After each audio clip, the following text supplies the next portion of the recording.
A good day. I'd like to welcome you to a very special session of The Rabbi and the Therapist. I'm Rabbi Yisroel Bernath. I'm here with Dr. Assael Romanelli. Many of you already know him. He's become so popular in our programs here. So I'm not going to give the full introduction to Dr. Romanelli, but I can tell you that I was listening to his podcast this morning. And if you haven't signed up for his podcast, it's Potential State Podcast. It's on everywhere you can get your podcasts. And he said something very profound. And I just want to start off with that. Dr. Romanelli, you said there's no growth in the comfort zone, and there's no comfort in the growth zone. And I think that's such a powerful idea that, you know, if you want to change something, which means if you're not happy with everything you've done in your relationships until now, you can't expect that if you're doing the same thing over and over again, that it's gonna be any different than it's been for the past however many years you've been doing that. So you need to change that, but there's no comfort in that.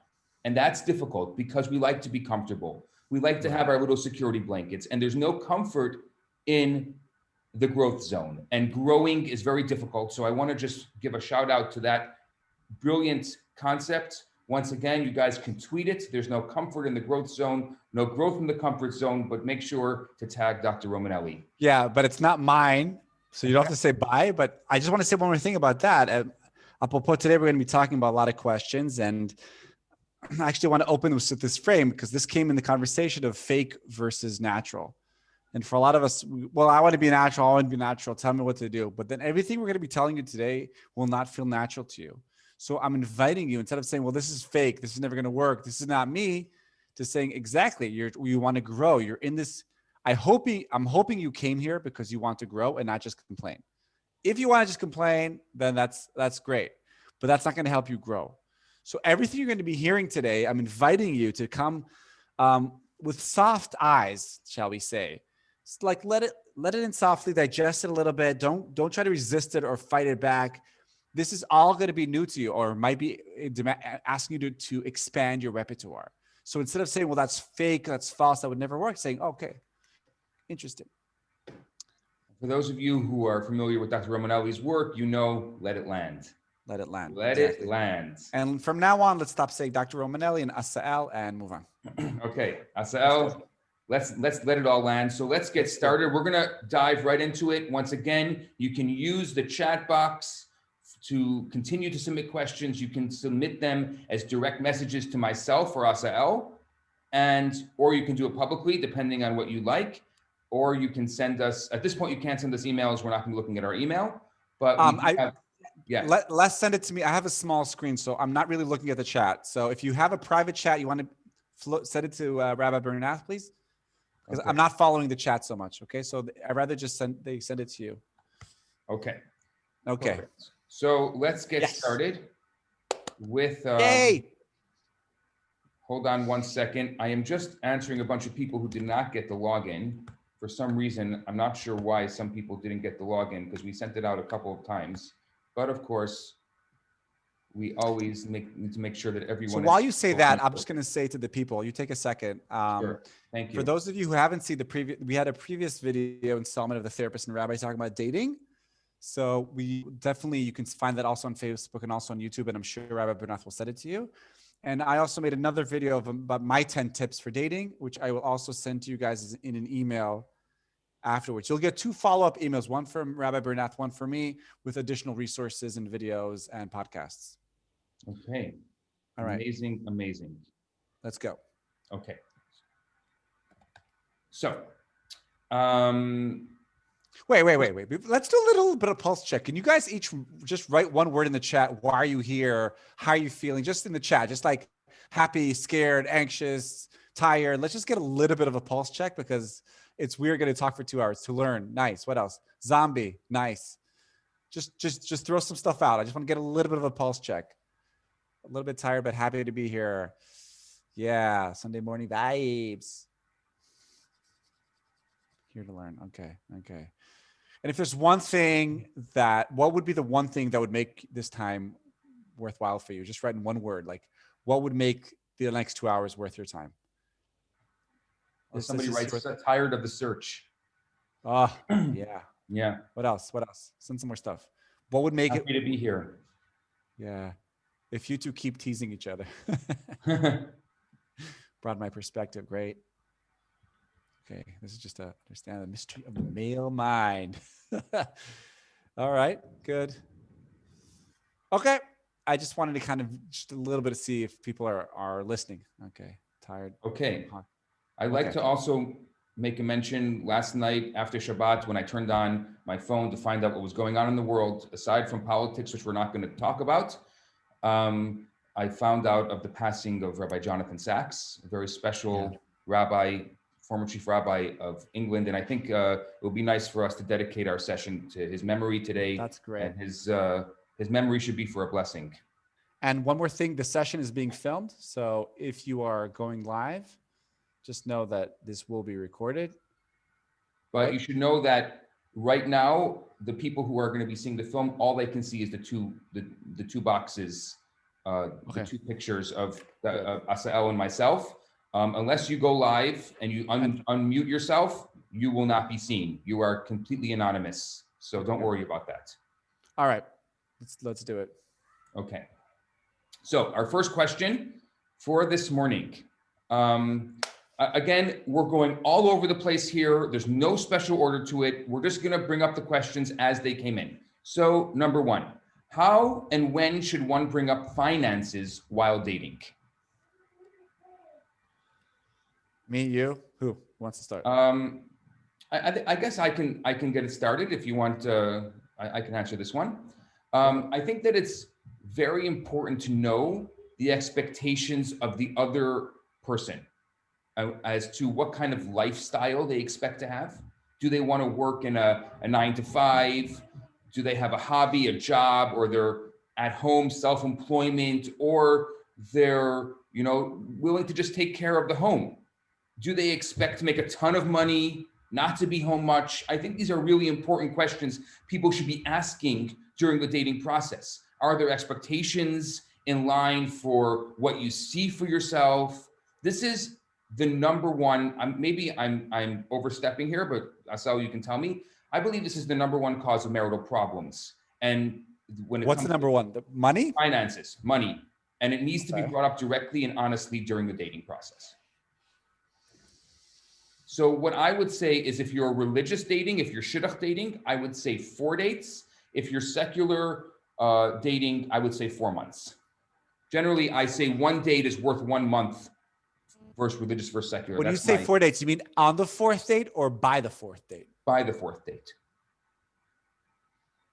Hey, it's interesting. This 1 to 1, it's like a shidduch date is like a month. Yeah, it's like dog years. You like dog years? Like 1 year is like 7 years. I guess. No, because on the shidduch date, it's so intense, and you're also very focused on marriage. So it is like 1 month. Where in the secular world, you're playing, you're going out to movies, you're doing whatever you're doing. So that's why over the years I've developed this 1 date versus 1 month. 1 to 7 ratio. Okay, I get it. So I want to say one thing, because for those of you who saw the last installment, I really believe in reframing dates as play dates, not as soul dates, because the soulmate thing, we'll talk, I'm sure it's going to come up. It's putting a lot of pressure.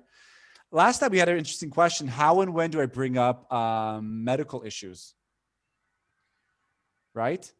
And we said, and I came up with this, like, the more it's an issue, the earlier you bring it on. I gave the example of me being colorblind. Do I need to bring that in a second date? I'm half colorblind. Is it like really, but if I had a very serious illness, I might bring it earlier. I think it's like this. I don't know if money is the number one. I feel like money is the number one under discussed topic in couples. Okay. Actually, a lot of couples are happy to not talk about money, but have this kind of implicit arrangement between them. What I would say is this. I would say, how much is money an issue right now in your life? And it can go 2 ways. It can be, I'm from a very rich family and I want to make sure you love me because of my money. And it could be for something like, I have very little money and I'm very self-conscious about that. It's not manly, especially men that are not making enough money, or women that are making more money than the men they're dating. And I think if this is an issue for you, because money in Hebrew is kesef, and kesef is the verb of kisufim, of wanting something. So oftentimes money actually represents something you're longing for, something you're wanting. You have an issue with it. So my advice, like anything else, I say, obviously you want to talk about it, but you want to bring it in playfully. It cannot be a heavy topic. And you find a way to bring it up in a sense of that you bring it from a one down position, unless you are very, very clear with what you want. But this is the tip for all of these topics. I don't believe there's like an order when you should be saying it. I think what's important is that you speak your mind, but you add enough play. We spoke about play as being the oil that helps these play dates move. So definitely bring it up, especially if it's a big issue for you, especially if you have a very clear vision of it. Mm-hmm. And expectations. Do I expect to be a stay-at-home mom? Do I not? And I think this is one thing I want to say to you guys. And let's release the fantasy that what we talk about in date 3 will be relevant in year 3. Thank you. Thank you for saying that. And I always say that if the people, when they're dating, if they knew what was important in marriage, they'd have a whole different set of issues. Yes. And I think also people say a lot of things when they're dating to impress you. So don't go back and say, well, you told me on our 3rd date that you want a strong, powerful woman, and now you want me to be a stay-at-home mom. And I've been going with that for like the past 2 months that you said that on 3rd date. Well, why do you assume? Just ask again and ask again. Don't assume things. Just ask. And it's even as simple as the check thing, bringing out the wallet at the end of the dates. Like every single time, just put it out there. You pay. What? Yeah, just put it out there. Be playful about it. The more it's going to be a dramatic conversation in your mind, the more it's going to be a dramatic conversation in the date. Yeah. And how do you practice that? You start talking about money, not just on your date. All of these tips, playfulness, coming loose, being, in your body, you need to practice that when you're not on a date. So when it comes on a date, you could actually say, that's right. Money is an issue. I grew up with not a lot of money, or I've always lived under my means, and I don't want to ever be overdraft. I really enjoyed this idea of the play date and the playfulness. And I was saying to someone this week is, based on what you've said, that I think that you should be playful with your friends and be playful with your family and do it now. Don't expect you're going to just walk into a date and all of a sudden, boom, you're going to go on the playful things. Right. I mean, we spoke last time about the yin and yang is playfulness and own your shtick, own your shadow, know your negative traits. I'm putting that in like bunny ears. I'll send this also in the video. You have to practice it outside of the date. It does not magically happen. I hear this all the time. When I meet the right guy or the right woman, it'll be natural. That's not going to work. It rarely works like that. You need to practice. It's a muscle in the gym. Practice play, practice being vulnerable with your brother, sister, parent, neighbor, roommate. It won't happen naturally. There's no magic in there. I can tell you because I taught myself and it took me years. Do you think that everybody can be playful, or you think there's some people who just aren't playful? If you give them, here's the caveat. Yes, if they want to be playful. What does that mean? What does want mean? I want to be playful. I'm just like, I'm just very introverted, very, just kind of in my box kind of person. I like everything the same. I always go to the same restaurants. I always buy the same thing. I go up the same aisles in the shopping. When I go shopping, everything has to be just so. So I don't just, I'm just not a playful kind of person. But let's replace not a playful to control. What you were describing is I need to have control, and play. You're right. Play is the antidote. I don't know if it's the antidote, but it's not exactly the opposite, but you have to let go of control for that. But I'll go back to that guy and I'll say to you, well, how hungry are you to be more playful from 1 to 10? But why can't I have control? I want to have control. I think you can have as much. My life is very good. That man will not change until he either hits rock bottom or reality forces him to change. And here's the sad reality that and neither can Rabbi Bernath, want this more than you. If you don't want to be, you're the weakest link in your own growth. If you don't want to be playful, you see, here's a lot of times you say, well, tell me, Dr. Romanelli, why should I be playful? It's your life. If you're feeling bored, if you're feeling lonely, if you're being rigid and your life is, and you're a 4 to 6er, you have a very limited emotional range, then what maybe is a 4 to 6er? I don't know what that means, a 4 to 6er. So I'm just adding more. You're giving us these lingos. I love the lingo, and we're picking up on your terminologies, but 4 to 6 is a new one for me. So let's talk about this. Okay. So the emotional range is between 1 and 10. And at one edge, 1 is like deep, deep depression, anguish, pain. And 10 is ecstasy and joy.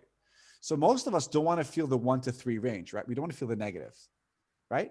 So you block it away. We stay away from them. But the tax for 1 to 3 is you don't feel 7 to 10. So you slowly become a 4 to 6er. Your life is between 4 and 6. You have a very narrow emotional range, and then you will attract your life other 4 to 6ers. And the episode is called "The Key to Your Joys and Your Pain." You want to feel 7 to 10. You want to feel play. You want to feel ecstasy. You want to feel spontaneity. You want to feel imagination. You got to go into the 1 to 3. But you need to practice that. That is a gym. So that is part of the 4 to 6er. So that man who has who's very, very rigid, or woman, doesn't matter. They need permission to play. And play is not just fun and silliness. It's also meeting other parts. It's being visceral. It's owning your shadow. It's going into your shtick. It's crying and laughing. It's bringing all of that. And that a lot of people are not used to. I'm going to attract someone with a similar emotional range than I am. Yes, of course. But why? What if I'm the kind of person who likes someone with a lot more emotional range and I'm less emotional? Why would I be attracting someone with the same emotional range? So here's the thing. If somebody's a 4 to 6, there'll be 2 types I'll see. I'll either attract a 4 to 6er, or I'll attract a 1 to 3, 7 to 10 drama queen. Oh, okay. And notice what we both won't be able to meet, because you will only marry someone at the same level of differentiation, same level of core beliefs, the same ability to be intimate, the same ability to be open and vulnerable, always, even if it's a shidduch. And I work a lot with the Haredi community in Israel, and I always ask him, was this the first man or woman offered to you? And they usually say no. Right? Because even if it's a shidduch, unless it's very extreme and you have to, you always can say no, right? Right? Rabbi Bernath. The fact that you said yes somewhere, and this is an unconscious thing. This is in psychodrama, we call this tele. It's within seconds, you just feel it. You feel it. Okay. You call that chemistry. That gut? I mean, psychodrama, yes, but in dating, I don't want to always just feel it. I need to also have a little bit of sechel. I need to also have a little bit of knowledge and knowing. Right. But this is what I say to you when I work with singles. Like, the best feedback to your growth is what men or women are you attracting to dates? That is your benchmark. If you're meeting the same type of guy or the same type of woman again and again and again, you're probably not doing more work on yourself, because you can only attract people at the same level of differentiation. Same person, different face. And again, what is differentiation? Just to clarify. The ability to be myself and to be close to someone else. Ability to be myself and to be close to someone else. So it's not an either or. I don't have to choose. Either being big or being together. Same kind of person with their ability to be themselves and close to someone else as I am. Yes. And that's why we always say, I see this a lot with women. Well, I call it the emotional queen and the intimacy queen and the emotional handicapped, where they assume that all men are emotionally handicapped, and they're so it's not, it never works like that. Even if it looks al panav, on the surface, it looks like your partner is much less emotionally intelligent. The fact that you are dating again and again, the fact that you are in this pattern, because I'm reminding you in couples therapy, relationship's a pattern. You can only build a pattern with someone at the same level as you, even if you think you're much more mature or emotionally intelligent. Because how do I know? Because you're doing the same dance.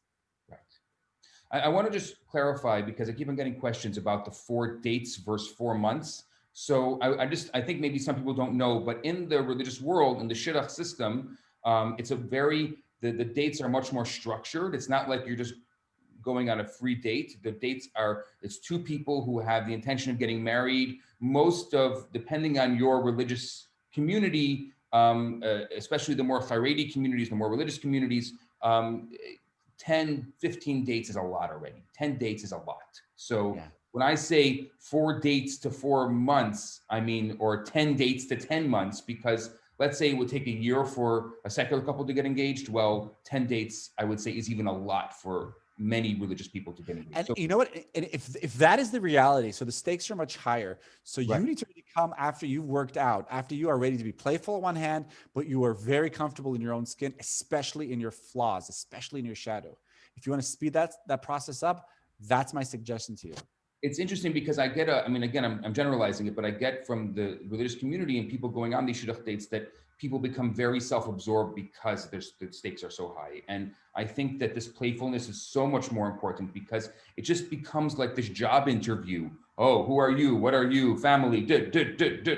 It's like, there's no playfulness. There's no spontaneity in it, because everything is so structured. So I think it's even more important to have that that spontaneity and that playfulness in the. It's almost like, I think I have this vague memory. I hope I'm not inventing it.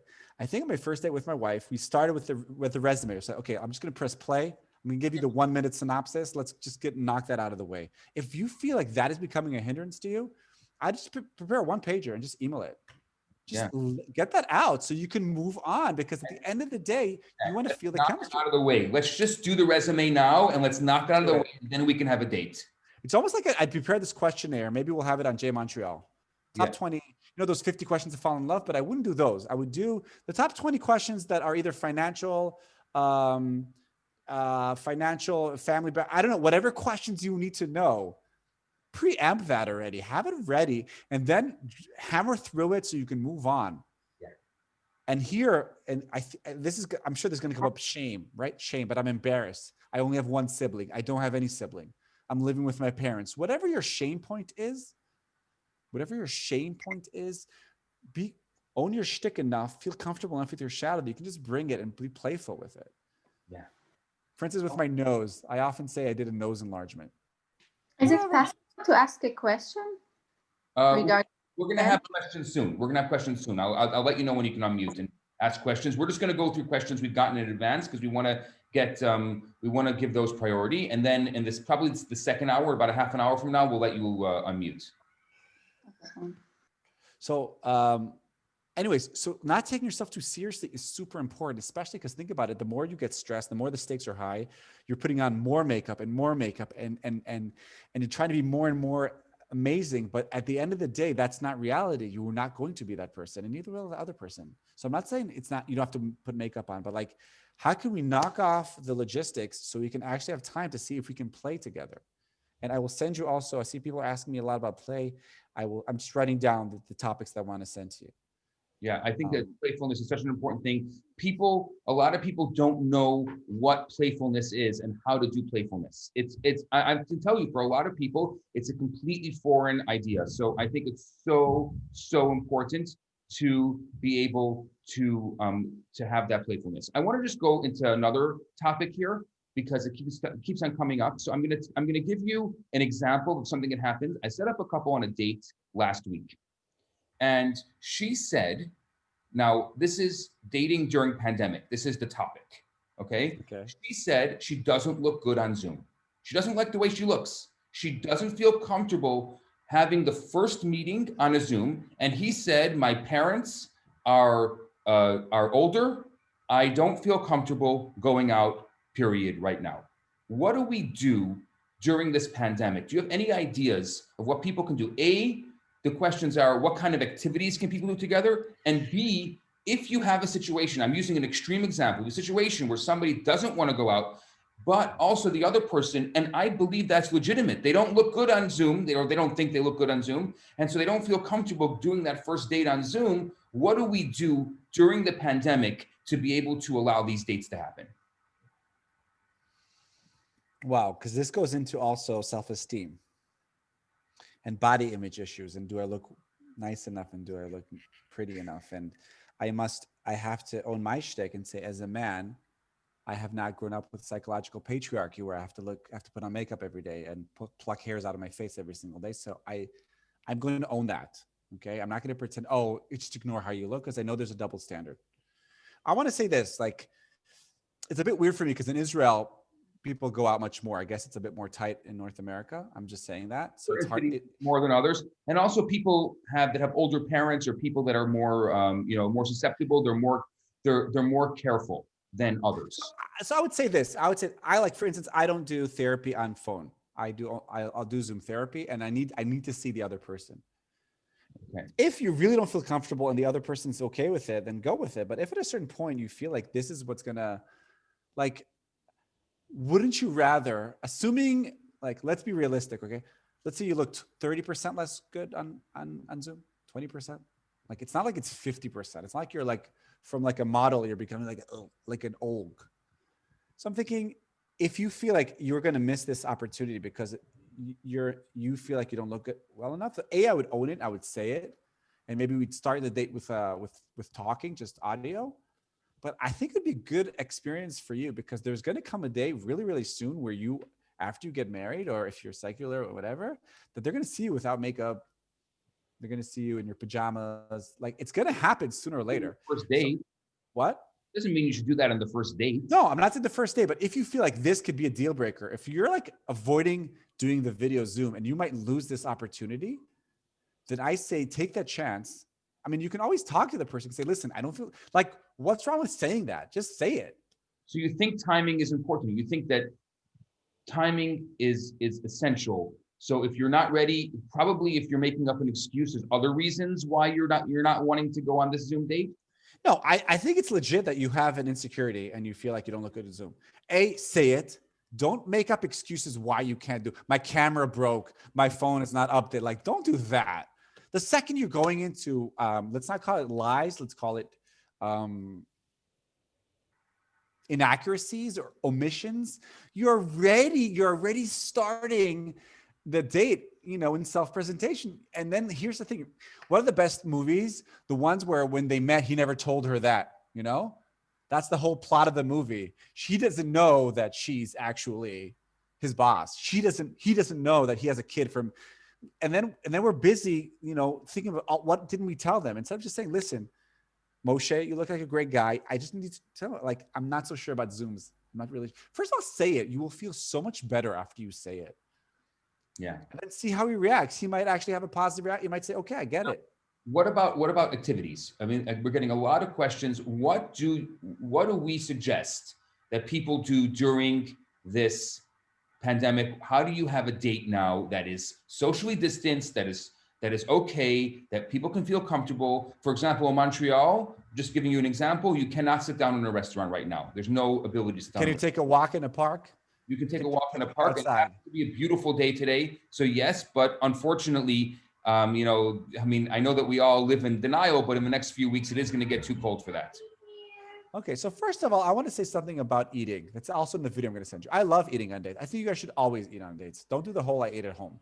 Why? Because you want to feel alive. I don't think you should eat on dates. I disagree with you. What? What? Yes, I think it's more about that. Say more about that. I don't. First of all, I don't like eating in public. Period. Yeah, we know that. That's a different story. That's a different talk. We'll talk about that next time. But I think, I don't know. I think that it's a different level of vulnerability eating on a date. Maybe not everybody. Maybe everybody wants to see you eating. It looks a little disgusting. Exactly. Yes. Thank you. Because eating is vulnerable. It's not only that. I'm seeing this a lot with people recently, because when I'm eating, that means I'm craving something. And it's like a little shadow. It's like showing a little shadow, like I want something. And that's what I want to see, especially if you're a foodie. If you're a foodie and you do not eat on dates, it's gonna hurt your radar to see if this is good. Especially if I'm not even a foodie, like Galit's a foodie, my wife. But like part of it's being alive. It's also saying if you're sitting with the other person, I'm not taking myself too seriously. Because then what happens, you're creating this false facade as if you're somebody who loves salads and never eats. Well, that's not true, because you do. I'm not saying the whole date needs to be about every single ketchup or whatever you're eating, but have it be a visceral, full date, especially if say Haredi, you don't have a lot of time. I want to knock off. I want to see, can I eat next to this? Can I show this? And again, but you need to practice eating next to other people. If like Rabbi Bernath, you're not comfortable eating next to other people, how are you going to eat on a date? And I love the fact that you said it's vulnerable. Well, you know what? You're dating to see if you can be vulnerable with this person. And here's another thing. People are always afraid that I might be vulnerable. He might not be interested. Well, that's their loss. Basically, you want to work on the muscle of being vulnerable. We call this. So I want to something open parentheses about intimacy, right? So there's two types. There's other validated intimacy, which means I'm only going to open up if you open up. I'm going to only open up if you respect this, if this is a safe space. And if it's not, I'm not going to open up. The problem with that, and we all start from that space, but the problem with that is that you're giving the key to the intimacy to the other person. So you're actually holding back with sharing because you're waiting for Yisroel to finally ask me about how my day was. I can spend weeks, minutes, hours on a date with just waiting. And then I feel like a victim. And then I'm blaming you for not asking. I'm inviting you to switch that and go to self-validated intimacy where I'm going to share stuff because I want to be present right now. And here's the bonus. If you do that very quickly on the date, you will know whether this person can roll with you, whether this person can be this honest with you. And I'm not saying you open up your darkest secrets in the 5 minutes, but Yeah, you need to feel comfortable in your own skin eating next to another person. I love that this is a discussion. Yes. That's Yes. difficult. It's funny because in the shidduch world, in the religious dating world, a lot of matchmakers will tell you, do not eat on your date. Why? One of them. I say that to a lot of people. No, but why? Because it's taking up time? Because it's taking up time? I don't know. There's a certain, maybe there's a certain intimacy there that is not ready yet. We're not ready yet for that. Maybe you're exposing a certain part of yourself that is not proper. You know, this is very common in the religious world. It's a very big deal. A lot of matchmakers say no going out to eat on your date. Period. Well, I'm a big, we're talking about play and spontaneity. And the second you come in with, I say Alta say, like, no, it's like, I feel like it's like super, you're like, oh, God will punish you if you eat on the date. How can you have fun like this? Like, don't eat on date. Like we have so much guilt as Jews. Can we soften a little bit of the guilt when we go on a play date to see if this person, if I can have fun with him? Like if I'm so obsessed with what's not and what's right and what, you know, the whole algorithm, we spoke about this last time. What do I say? When do I say I like you? Do I say I really like you? Like that is so much energy. And you could just find that out by just saying it, by just being more spontaneous. Now I'm saying, if you don't want to eat, don't eat. Like don't force yourself to eat. But if you're at a coffee shop and suddenly see, ooh, they have a really good cheesecake, and your mouth starts watering, I hope that you'll say, let's go for the cheesecake. And you can even say, listen, I know this is a no-no, but like, mommy wants to eat this cheesecake, or I really want it. Like, why not? Why not? Be yourself at the end of the day. Like, but this is the whole thing. You want them to get to know you. At stake. There is so much at stake, not including the steak. Exactly. But with that mentality, you know, I want to say one thing about play and game. We do this in every webinar, but let's do it again. The difference between game and play is game, there's winning and losing, there are rules. Okay. Monopoly, chess, mortgage, your life, dating. Okay. But play is a state of mind. It's a softening of perception of reality, not taking myself too seriously or the date or the world. A lot of us are in game without play. That's when we burn out. That's when we feel like imposters. A lot of these serial daters, they see dates as games. They've lost the play. And what I'm trying to encourage you guys is to bring the play into the game. And that's part really of being the difference between game and play. I have to really wrap my mind around. Yes. If I'm on a date and it's all game for me, there will be no play. There'll be no synergy, no curiosity, no potential state, no wonder. Blockage, like get away from me, you know, like I got to make sure that everything is just so. Yeah. And then there's no space for thirdness. There's no space for something new. I mean, the best dates are the dates when something happens that's fresh, that's new. So game is where you're winning and losing, and play is where there's spontaneity. Is that the basic difference? So the basic difference is game, there's a winner and loser. There's rules. Assael ve'alta say, what's allowed and what's not allowed. And the point is to win. Play. Let me give you a metaphor. When my daughter, who's 6 years old, plays with her babies, with her dolls, okay? There's no point. She can play that for hours. But wait, inside the play, there's softness, but there's anger, there's vitality, there's imagination. A lot of us are really good at game and not so good at play. And by the way, game, your work, going to work every day, is it game or play? And Stephen Nachmanovich talks about when you put play in the game, that's when the game turns into free game. That's when you feel, that's why I want to reframe dates as play dates, to emphasize the play and not the game. Even though we say he's a player. So I want to reframe that and say, yeah, be a capital P player, a person that can play. And for that, eating is a classic playground. And we said this last time, when our kids go on a play date, Yisroel, the first question you ask is, what did you eat? What did you eat? Yes, I agree. Yes. So, okay, if we do this for every question, Did not get it. Please repeat. Yes, play. Soften perception of reality. I think, Assael, you don't realize how difficult this is for people. To you, it's natural. For a lot of people out there, this is a very difficult thing, this idea of play. I mean, it's something that keeps to be a recurring theme in all of our discussions over the past number of months now, because I think it's so foreign, because it is all about the game. It is all about this, everyone has to be in control. And you're saying, let go. And there's a lot of vulnerability in that. And that's scary. Yeah. On the other hand, I'll tell you what, because if you're too much in game, there is no imagination, and you either burn out or you feel like imposter syndrome. And I want to share that how did I get to, I find that this is going to sound really provocative maybe, but like, it's those people that are not impressive, that are not extra beautiful or extra smart, that have actually grown up a little bit in the shadows. Wait, are you here? Yeah. Yeah. Okay. It's easier for me to play because I don't have a high perception of myself. I never took myself too seriously because I was never either a rock star, I was never an athlete or a model. Like I was just average. So I don't have to take myself so seriously. And I think maybe it's also a North American PC thing. You want to always be polite, but you have to be a little bit playful because if not, and I'll send you the episode about this, life becomes very rigid and boring. Right.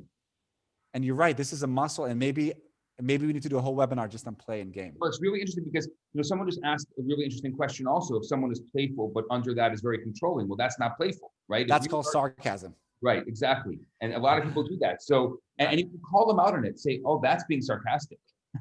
Don't do that. I mean, and so you can. People, yeah, it's interesting, these examples on play. Maybe we should do a podcast on play because we have so many questions to get to today, and I want to get to some of those questions. I just want to finish off this particular. So just one example on play. There's a cheesecake. Well, I know I shouldn't eat it because it's a no-no, but I really want it. That is play. I'm saying the thing. I'm not taking myself too seriously. It's not going heavy. I'm just that. That is a soft play. Does not mean playing charades. That is the exit. Yes. Yeah. So I just want to get back into this because it keeps to be a recurring theme right now. Let's give some examples of what people can do. Let's say you are going out now, and let's say the restaurants are closed and you can't sit down and eat. What can we do? You can go walk in the park for now. Let's say you can't walk in the park. Let's say you live in a place. I know this is very hard for you to understand this in Kfar Saba, but let's say there's no restaurants open, which means indoor spaces are a no-no, and it's too cold to go for long walks in the park. What do you do? And so each one of you prepares your top 5 YouTube clips. And then what you do a Zoom date, which each one of you shares 2 or 3 of your best moments, that clips of a TV show, assuming you have screens, or is that also off the limit? I don't know. Okay, I'm saying like I can show you. First of all, I'd show you a little bit my clinic. One example. So your 5 best clips. Let's give some other examples. Let's say you don't show them around. Give them a tour of the house. Okay. How about you cook something and I cook something, and we'll share why we like this cooking. Or let's send each other a recipe. You make it and imagine that we ate it, and let's discuss this. Okay. Or I'm going to give you 5 different books that really influenced me. Google them and see and guess why. Okay. Or here's 5 pictures that I sent you. Play a game, virtual field, someone just said. That's really good. Yeah. But again, it's less game, more play. Less game, more play. Or just whip out cards, like association games, like anything that you can be as alive as you want. By the way, you know what? Here's a tip. Here's my first tip. Turn off your self-view on Zoom. Turn off your self-view on Zoom. Every single time I do a Zoom session, I do a lot of Zoom therapy. First thing I'll do, I'll turn off my Zoom. And I don't want to see yourself. You just want to see the other person. The only time you see yourself is on Zoom. On the day you never see yourself. And the second I see myself, I'm always like, and now, by the way, I'm not seeing anybody else except for you, Yisroel. And that's allowing me to be a little less self-conscious. We are so self-conscious anyways. It's called self-presentation. So let's minimize the self-consciousness by taking off your self-view. And then if I have something here, I'd love for it be on a date and say, oh, by the way, you have that. If you can get that, that is amazing. Wow. Marry that person who dares to say that to you. Boom. Because that's what's going to happen. Boom. Yes. Take off your self-view. There it is. There's the tagline. Hashtag turn off your self-view. Okay. Tarte mashma. Spiritually, emotionally, physically, take off your self-view. Stop being so scared of being exposed. And if you know what, and here, because why are we afraid of this? No, I have to say this.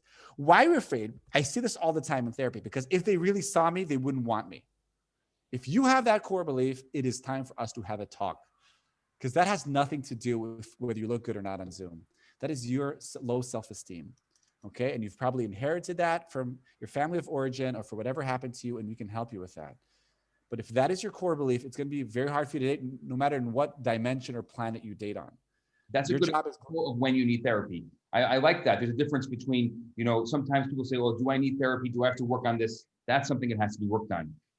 Now, I don't know if, listen, I'm not the type of therapist that everybody needs therapy, but if you have this core belief that if I tell my truth, people will leave me, and by the way, a lot of people have that, then that is something you need to work on, not just on your dates, before your dates, because that is going to manifest. And that's why I don't want to eat next to him. That's why I don't want to do the Zoom next to him. That's why I don't want to tell him about my family. And then I'm basically hiding all these shadows. And then, but here's the tax, and I'll send you a video of, if you really want to be loved, show your shadow. The only way you'll ever feel loved is if you will dare to show that shadow, show those shticks. I'm not talking about the first date, but overall in the early stages of relationship, or else you will never feel loved, because you'll always say to yourself, well, he says he loves me, but he has no idea that 1, 2, 3, and 4, and 5. What is the shadow? I don't really, I mean, I know that it's a very common thing and people talk about it in psychology, but what exactly, if you can describe it in 30 seconds or less? No pressure. So shadow comes from the work of Carl Jung, who talked about those parts of ourselves that we deny, project onto others, minimize, or blind ourselves to. Now, this is really interesting. Different people have different shadows. So the cultural shadows will be, let's say it will be violence or sex, but people have different shadows. Like I'm noticing for men, if I have to do just really broad generalizations, for most women, their shadows, usually their assertiveness and aggression, not their anger, their assertiveness, their aggression, their all those parts. And for men, oftentimes it's going to be their vulnerability, neediness, dependentness. And what happens is I don't show that part. And every time I turn around, the shadow is always behind me. And then what happens is, and so the shadow, all those traits, and it can be a behavior, like I'm jealousy. Like one of my shadows is jealousy, right? So I'm jealous often, but I don't want to talk about it, and I deny it, and I say I'm not jealous, but I am. Part of the work is to take, because inside your shadow is your superpower. Yeah.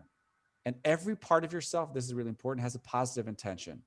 So instead of exiling those parts, exiling my jealousy, I take my jealousy and I start working with it and playing with it and talking about it and owning it and talking about it in a webinar where I'm supposed to be the expert, but I'm showing my shadow. And every time I talk about my jealousy, slowly I'm working with it. Because why? Like for instance, the positive intention of jealousy is a map to what I want.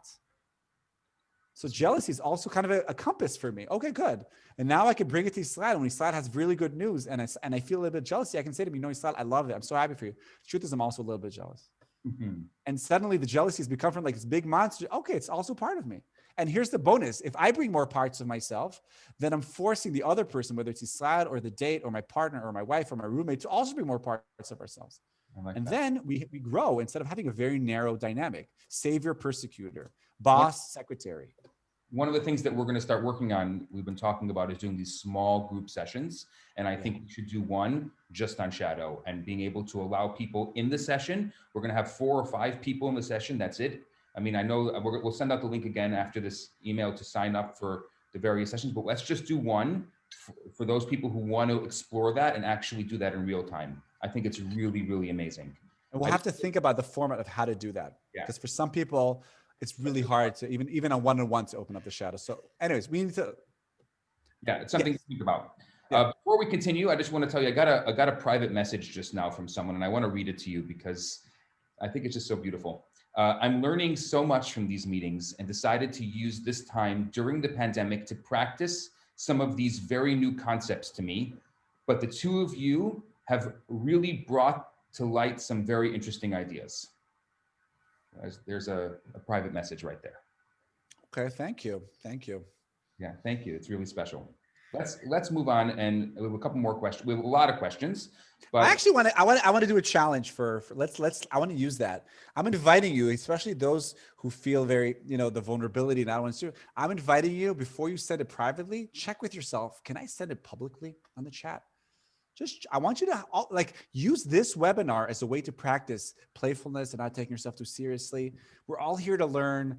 I don't know any of you. I'm inviting you to think about that.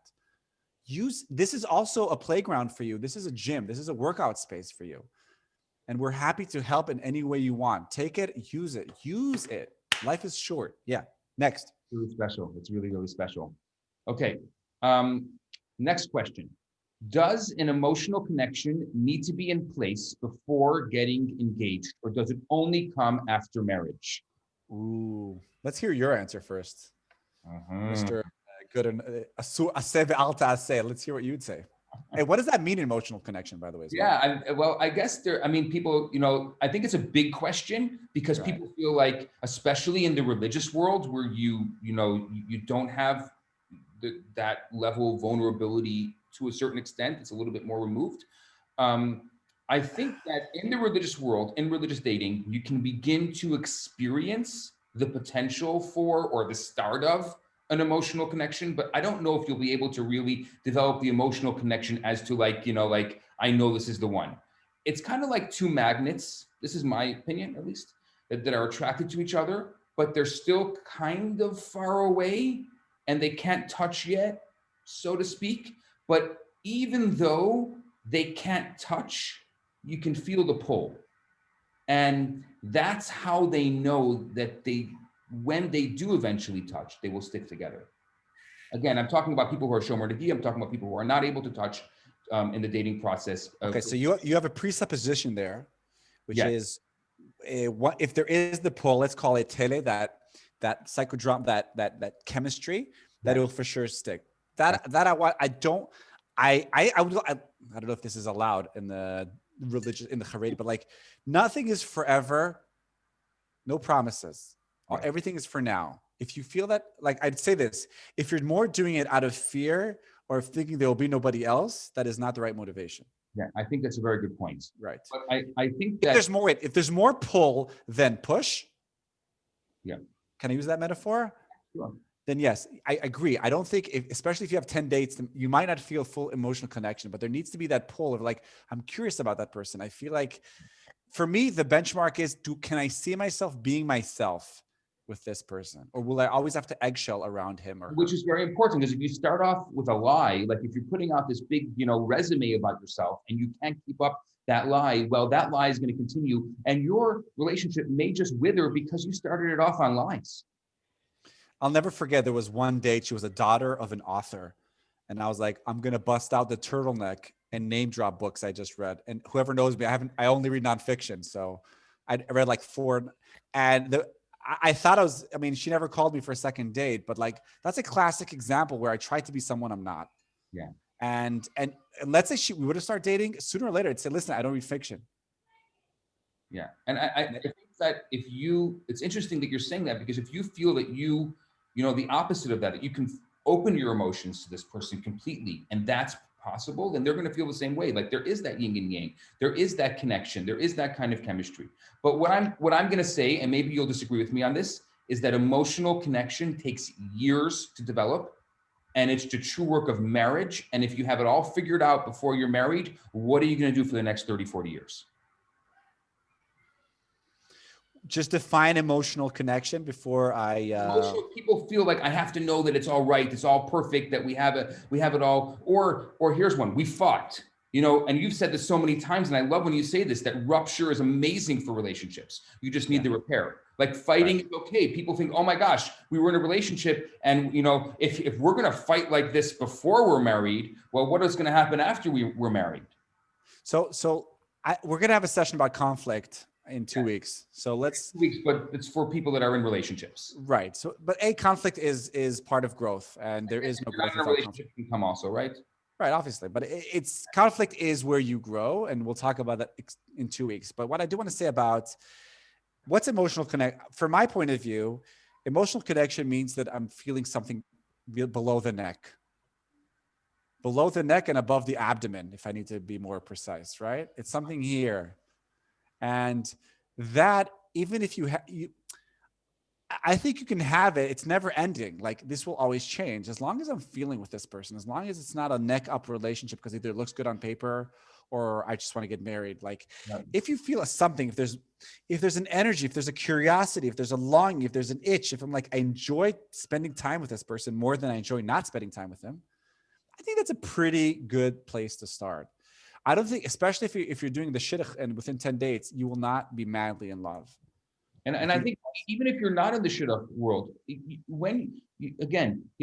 sometimes set people up and they're like, no. I said, what do you mean no? I didn't tell you to go to the chuppah. I just said, go check it out. Go see if it's okay. The first date should see, do I want to see this person again? The second date should be, do I want to see this person again? Not do I want to marry them? Not do I want to be in this relationship forever? Do I want to see them again? Period. But so to add to it again, if we're going to reframe dates as play dates, then every time I get a phone number, it's another opportunity for me to grow, to try out to be more myself, more vulnerable. And this is just a you say practicum in Canada, like a stage? Sure.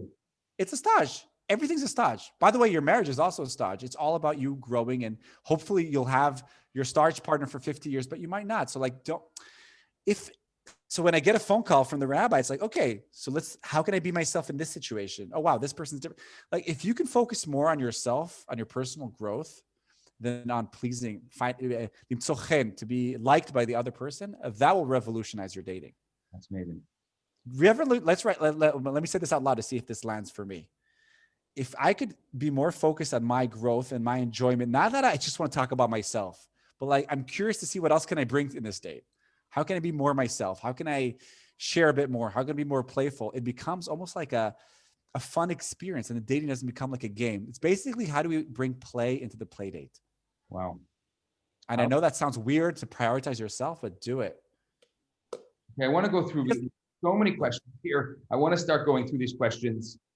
Here's the next one. If a guy seemingly covers all your major non-negotiables, so this is from a woman, but there are some minor character flaws that stick out to you, and you just aren't sure whether the relationship will be what you need it to be if it progresses to marriage, how do you know whether the person is the right fit for you? I understand that it's okay to say no or end things if the connection feels a bit off to you, and if the person's minor flaws are things that you can't get over, but I'm always worried about whether I'm being too picky and as a result could miss out on the right person for me. What do you say to that? I say to that, 3 words: say the thing. Say it. So what would they say? So for instance, I love you, John. You seem like a great guy. There's this thing about the way you treat your parents. I don't know why. Something about the way you treat your parents. And maybe it's an assumption of mine, right? It could be that it's not. Maybe, but I'm doing it playfully. I'm not a judge saying you failed my test. No, it's like, listen, there's something with the way you treat your parents. Like, can you explain that more to me? Because it's coming off like you're very angry at them, and something about that. I don't know. It's like, and now I'm not saying this for you to get defensive, John. I'm not saying this for you to get defensive. John, I chose a non-Jewish name. Whatever, John. Moshe, okay? What do you mean, Jonathan? John could be Jonathan. Yeah, Jonathan, Jonah, right? I can say that because this might be in my mind. This might be my fear of intimacy, right? It might. I might just be looking to disqualify people. Like I told you last time, I talked about the guy who said her skin was too pale. Really? You're not ready for marriage if that's how you're disqualifying a woman because her skin is too pale. Okay, but naniach, mele, dayenu. But I know that only attracted to olive green skin. I get that 4 times this week. 4 times this week. What's with the olive green? Please tell me. You could be very happy with surrounding yourself with bottles of olive oil, but you're probably not. You won't be married anytime soon, Mr. Olive. Olive green. No, but I want to say that. So, like, if there's something on your mind, then say it. Say it playfully. Don't go too dramatic. Squirt some play juice around. Get some like oil up that area, and then just say, "Listen, that's an issue." And you can even talk to. I'm a big believer in talking to yourself. Not everything you say has to be directed to him, and he has to reply. I can just say, I don't know. Like, I'm kind of, I'm not sure. Why is this him talking to his parents? Why is that rubbing me? Like, what is up with that? Yeah. And don't ask. Don't assume. Just ask. It's that. Yes. Simple. That's why. That's one thing I love about, like, if I compare first dates to intake sessions in therapy, I love the first session because then I can ask anything, and we call this in Hebrew shelat hatam. It's the innocent question. And I just could say, like, what do you think about it? Why are you vegetarian? Like, even just that simple question, why are you vegetarian? Or like the why questions you can ask in the beginning, really casually. And I think that curiosity is a great thing in relationships. Curiosity is amazing. And I think that I tell married couples that they should be curious about each other. Yeah. And don't try to be curious on what they're pitching you for. Mm-hmm. I'm working on a new book, hint, hint. No, what are you curious about? When did you start writing? What's your favorite book? Like, why do you write? Why do you start writing? Yeah. If you wrote a book, I mean, if I was a book, what title would you give? Like, follow with what makes you curious and playful. Like, how do you measure? Okay, so wow, Mears wrote an article about how do you measure if improvisational intervention is good in therapy, and he says the way you measure it, does it bring more vitality? It's what comes after that moment that can give you the feedback whether it's worth it. So the next question should just be what gives us more energy. And if this is if you're like asking questions about and it's just going to die, change. Say, sorry, whatever. Let's refresh. Let's go over here. Yeah. Okay. It's amazing. And wait, one more thing I want to say about that is balance that out, especially if you're in the shidduch 10-date rule. Balance out deep conversations with purposeless conversations. It's also in the video I'll send. Conversations with purposeless conversations. I like. With coffee or tea. Why? What's your favorite tea? Did you know that tea was not made in Boston? It was actually made in China. Like, just allow yourself to kind of go different areas. So not everything is like, not every minute is heavy, because you want to feel like there's this purposeless communication. These purposeless conversations will give you a little bit more of a width, so you can go higher. If it's a pyramid, you need a bit of a wider base, not just profession, education, and family, like Ben and Jerry's ice cream, tea or coffee, this favorite movie you liked, or just talking about random things like IKEA furniture and why. What does IKEA stand for in Swedish? Or like, I don't know, whatever. And like, so you have a bit more breathing space. So you can stay more in play. Okay, I want to get through all these questions because people are going to want to unmute themselves. So let's just go through. Here's another one I think is so important. How to stop thinking that every dating experience could result in being your besheret. This is almost the opposite of the last one.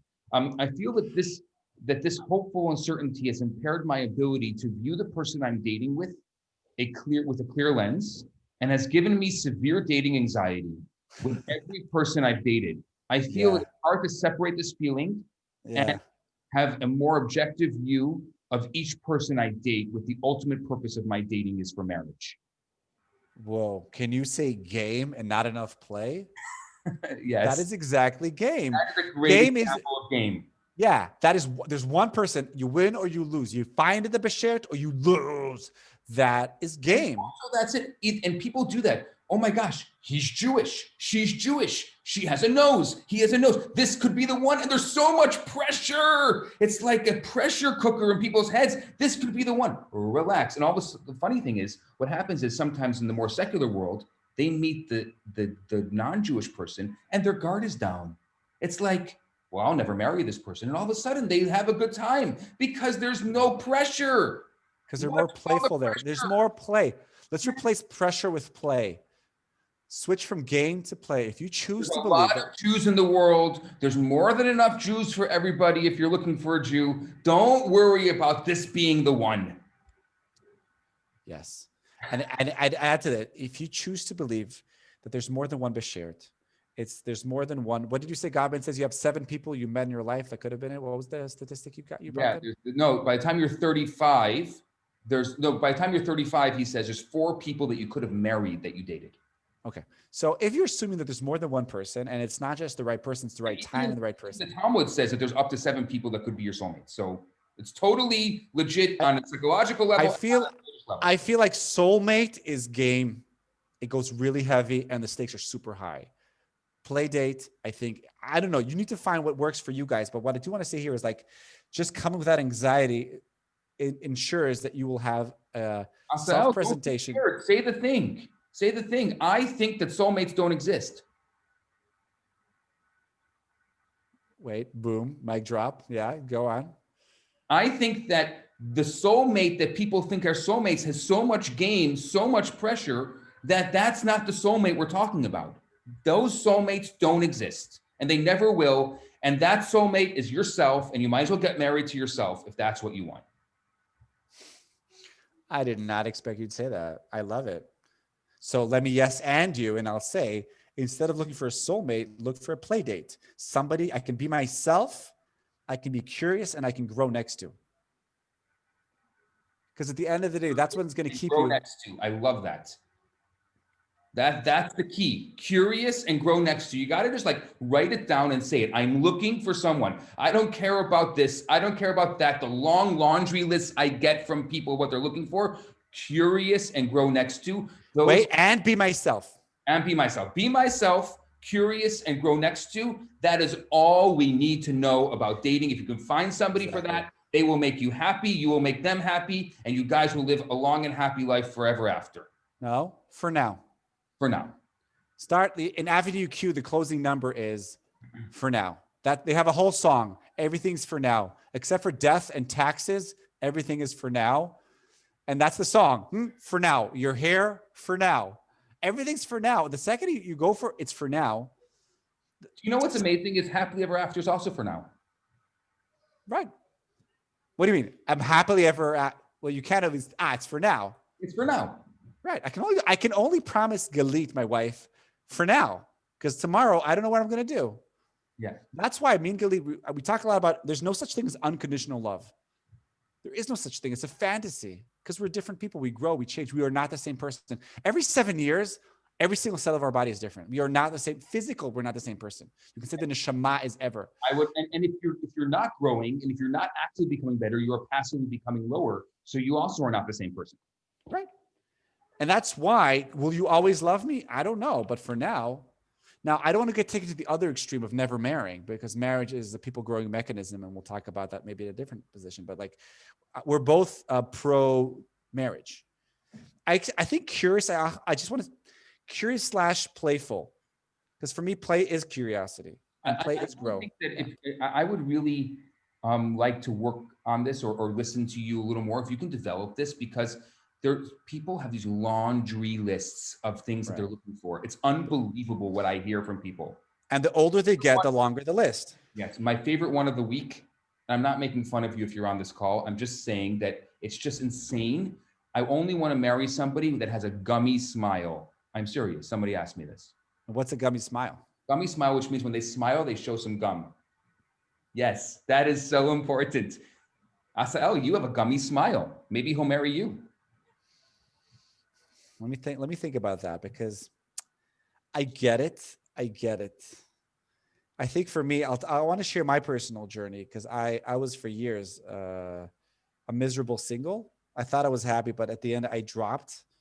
I suddenly lost interest, and I realized I need to do everything the opposite. So I started with doing the opposite of everything we're talking about here: the game, presenting, turtleneck books. At a certain point, I kind of hit a minor depression, and then I was like, "What's the point?" And I stopped touching. As I became a shomer negia on dates, and suddenly I just did everything the opposite. And I wanted to see, and I think for me, what happened to me, and I guess if you're still on the gummy smile, that's okay. That is not going to, it's going to lower your chances to find and to be in a play state. You'll be in a game mode. But perhaps, and here's maybe where you need to rethink about the way you're working with couples, is you can't want it more than them. Yeah. And I think oftentimes, I see this a lot of times, like we mistake clients for being clients when they're not clients yet. Yeah. Everyone's a potential client, so everyone's a client. Right. And then what happens is and then you try to convince them, no, gummy smiles don't matter. If gummy smiles matter for you, gesundheit to you, as we say, good luck. Right. Come to me when you're ready to drop the gummy smile and realize that, by the way, the longer the list, there's probably a correlation with how protected am I. We say this, and I'm just talking out loud here, that everything on your list is game versus play. Every single thing on your list is game. Including values, including like the deep ones? Well, there's a certain, because you have a certain expectation of it. You are putting on the list, you have an expectation, this person's going to have it. So you're constantly spending time during this dating process, figuring it out. So there's a game aspect to it. It's a win or lose. If every one of your list is a deal breaker, then yes. I want to add this. I just wrote this down. The longer the list, the more defensive you are, the more protected you are. Because basically, what are you saying? The longer the list is, the chances that somebody will fit 30 criteria is so slow. So you're basically saying, I'm not really willing. I'm really scared. I'm more protective. Because if it's just Jewish and has a nose, then I will have lots of optional dates. But if the list includes a gummy smile and that he's left-handed and then there's a part of you that knows it's going to be harder to find. Yeah. But then, and this is the shadow of a lot of these single people that I meet. Maybe you're just setting yourself up to not get your heart broken. Or maybe you are scared. You're scared big time from intimacy. Yeah. And therefore you make a list that's half impossible because there's a part of you that knows that it's not really possible. And then you can always say, I can't find anybody. There is no anyone. And then I can also, here's a little shadow work. Okay. So then I can also claim that I'm dying for intimacy. I just didn't find the right one without actually having to risk intimacy. Yeah, exactly. And by the way, a lot of people, and I meet couples, right? So I meet people singles, but a lot of couples I meet, I call them intimacy virgins, even after 20 years of marriage. You can be married and still be an intimacy virgin. In the sense, can I say virgin? Is that okay? Yeah. Well, too late. I already said it. It's but like, so it's what? Good. in the Torah, so it's good. It's in the Torah. So you could be an intimacy virgin even if 20 years after you're married because you've never been vulnerable, because you never show it. I say this all the time. People, and like that is the thing. You have a long list. You were probably going to be staying as an intimate virgin for a long time. I'm not saying to lower your standards, but I'm saying to soften that list, go more into play. Of course, we have ideals of what we want, but there's a gap between what we want and what's there. Wow. And try to see what there is, not just what you want there to be. Oh. I have another one here, and this is also going to open up a whole can of whatever. Here's the question. How do I change the pattern not to meet the same person over and over again? Work on yourself. Confront yourself. Work on yourself. You are the common denominator in all the people you've met and all your failed relationships and everything. You are the common denominator. You carry yourself wherever you go. Wherever you go, there you are. John Kabat-Zinn. Yep. I mean, I know it's like a v'ahavta l'recha kamocha, like a one-liner, and now zil gmor, as we say, go into practice. But like, I think that's really it. If you're attracting the same people in your life, you're probably not doing deep work.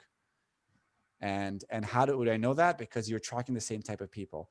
By the way, how to do the deep work? It's not just in therapy, but it needs to be with people that are willing to do two things for you: block your exits and want more from you. It's that two combinations. I'll also say that to you. I mean, I know personally, I'm just asking for the broader audience. How do you block exits? So block exits. Exits are the greatest. It's the way I kind of either smoke screen, avoid intimacy, or present myself in a positive light. So for some of us, it's going to be sarcasm. For the other one, it's going to be the ditzy, I don't know what you're talking about. For other people, it's being facetious. Those are exits. And the second, when it gets too hot or intimate, I escape. And each one of us has our own exits. If you want to grow, you need to find someone, therapist, mentor, colleague, friend, who can block that and say, don't go into the jokes right now. Stay with me. Yeah. Don't say that you don't know. You know exactly what I'm talking about. Stay here. And at the same time, they're going to want more from you. What does more mean? I want to see more shades of you. And one of the advantages I have as a therapist, because I'm not related to my clients, is I'm not threatened if they change. A lot of people in your life are, and this isn't systemic therapy. I'll send you also the link about that. But if you want to do a second order change, your life want you to stay the same? Yes. Even if they complain about you. Even why? People who care about you want you to stay the same? Yes. Wow. So let me explain why. Because in systemic thinking, there's this concept of homeostasis, of balance. So next to every martyr in the family, okay, there's other people on the other side who are the victims who need her support. So here's the thing, right? So they complain, stop being the martyr, stop being the martyr. But if this woman, why did I assume it's a woman? Because most women I see more female martyrs than men martyrs. But we're not generalizing. If they really change, they're going to force everybody else to change. And the truth is we are creatures of habit and we want other people to change without changing ourselves. That's why even the people that complain change. If you really change, they're not going to like it. There are no applause for second order change. Second order change, meaning the deep change. I will send you a video about that. But yes, that's why it needs to be somebody on the periphery of your system, not your best friend, it's usually not your sibling or your parent, because they're in a complementary role to you. A change friend. You need a change friend. Yeah. I don't mean 4 quarters for $1. A real change friend. Yeah. Often, a lot of times it can be actually in men's circles and women's circles. I'd love to see the Chabad Center do some more men's circle that just help men say, cut that out, get your act together, and women's circle where women can. I feel like a lot of time with women, it's also about, it's not just the cuddling them. Like a lot of my work with women is giving them more fatherly love than motherly love. What does that mean? I'll be more Dean. I'll be more like, mix it up, like give you something else. And not just saying, you're okay. Everybody stop hurting her. Because I feel for a lot of women that coddling is actually maintaining you in a reactive stance. And actually somebody's kicking you in the tush and saying, what's your shadow there? You know, and I want to just give that example of, I'm working with a woman now who's single in her mid-30s, dated everyone already. And instead of saying to her, oh, poor you, it's like, okay, what do you not bring? Let's start working. And it's interesting because she has to work through not being insulted by me wanting more from her. Because a lot of us, a lot of us want people to say amen to us. They don't really want us to, we don't want to be stretched. And when somebody stretches us, a lot of times we're offended, like, why don't you believe what I'm telling you? I'm not lying to you. And then we choose to be insulted, but insult is a way of blocking, is a way of not growing. So find someone who can challenge you and resist the urge to be insulted constantly by what they're saying. It's amazing. Let's go to the next one. This is unbelievable. Hi, and thank you for arranging these insightful sessions and for allowing us to share our personal questions anonymously. Here is something that happened to me that I've been curious about. I'm not sure how to condense it into one sentence. I once went out with someone whose company I enjoyed at first, and I was happy to go out again. But then at some point, I felt tense and anxious about meeting him again. There was nothing about what he said or did that made me not want to go out again, but just a feeling I couldn't explain. I had an idea what was going on emotionally, but then Corona came and I dropped out. How can you explain what happened there? At what point can I allow myself to say he's not for me, or is it just a process of mixed up emotions that is normal to feel and should be pushing myself to continue? Should I answer first? Please. So let's separate the two questions of one, what were you feeling? And two, was he right for you or not? Those are two different questions. I want to start actually with the first one of what do you do with your feelings? So here you go. Feelings are not right or wrong. They just are. Feelings are subjective. Feelings are connected to the here and now, but also to the then and there. And for me, what I find, and here's again, going back to play, that's why I love talking to myself. I'm inviting you to talk out loud and process these feelings live, either with yourself or with the change friend, or even on the date, saying, I don't know why, but like allow yourself to speak a little bit of what's going on, and like stop being afraid that people will reject you for that. I think you'll be pleasantly surprised to see that a lot of people actually find it refreshing for someone just to be honest and just talking what's happening in their mind. Because half of the date, I'm usually busy mind reading.